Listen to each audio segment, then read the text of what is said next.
This is Matthew Wright on Tuesday the 25th of January 2012, and we're here at the Parish Church in Ormskirk, St Peter and St Paul's, and we're at the in the church hall at Soup Stop, and I'm here chatting to two local parishioners who are involved in Soup Stop, and who are we talking to this afternoon? My name is Valerie Snout. Okay, and Karen Somerville. Okay, why are you here today? What's Soup Stop all about? Well, Soup Stop is an outreach project that we have. We meet every Tuesday in the church hall here next to the parish church, and we're hoping to invite people in. Anyone who feels that they would like to join us would be very welcome. We always advertise on the cobbles, so there's something out there to remind people of when we're here. And it's most Tuesdays, just not the last Tuesday in the month. Okay. Why do you do it?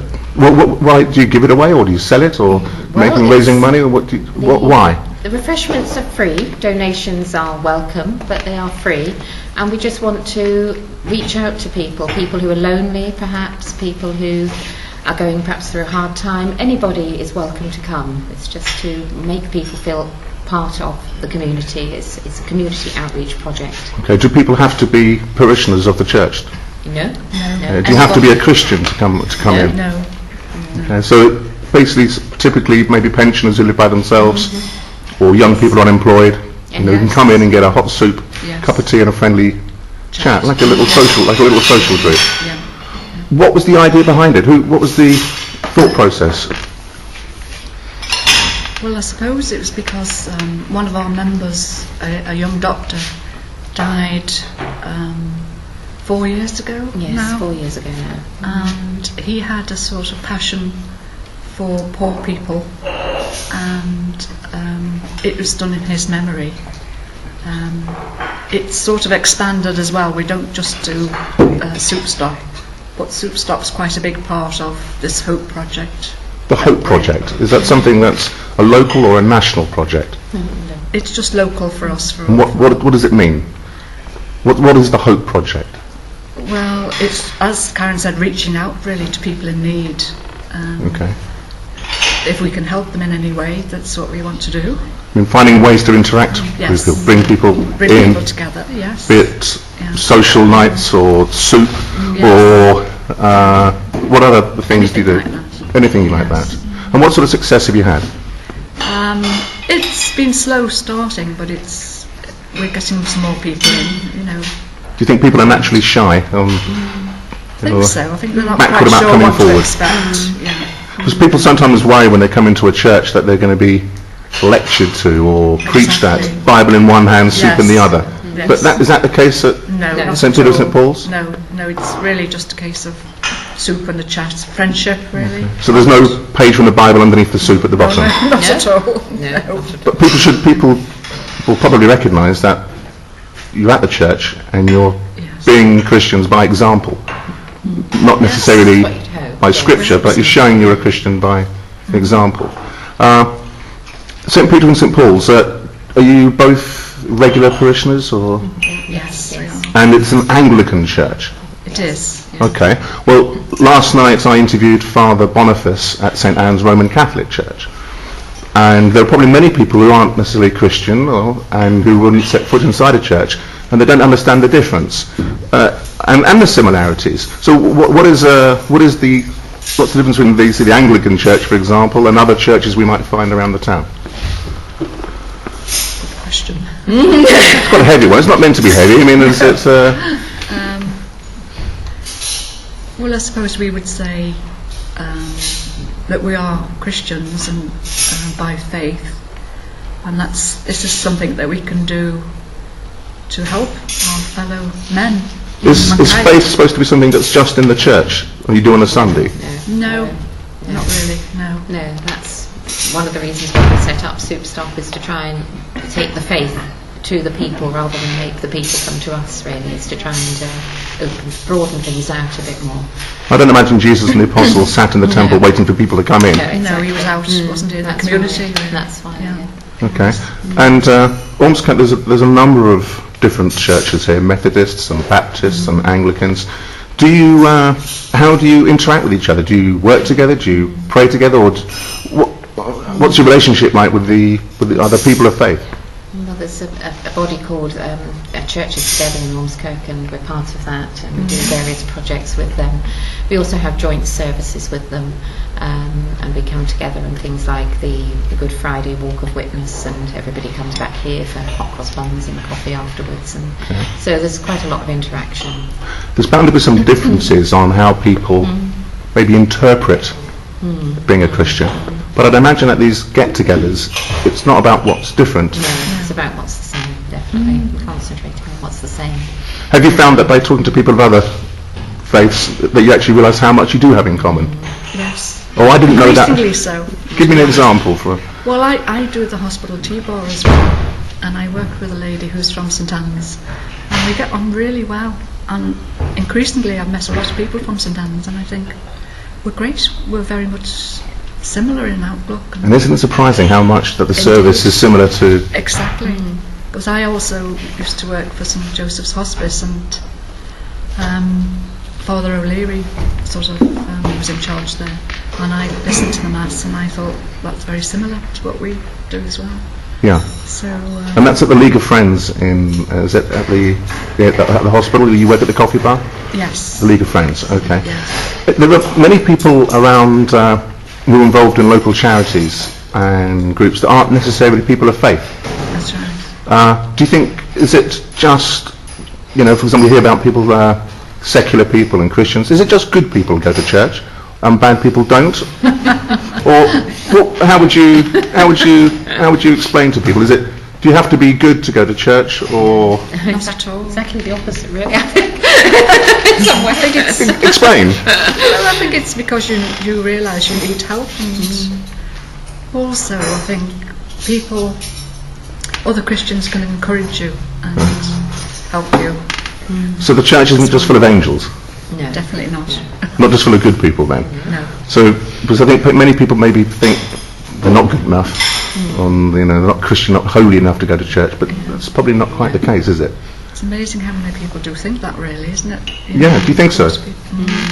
And you have to reassure them that we're all just human. Very human. All very human. Very human. Do you think in Ormskirk we're a little bit insulated, that we don't have many mosques or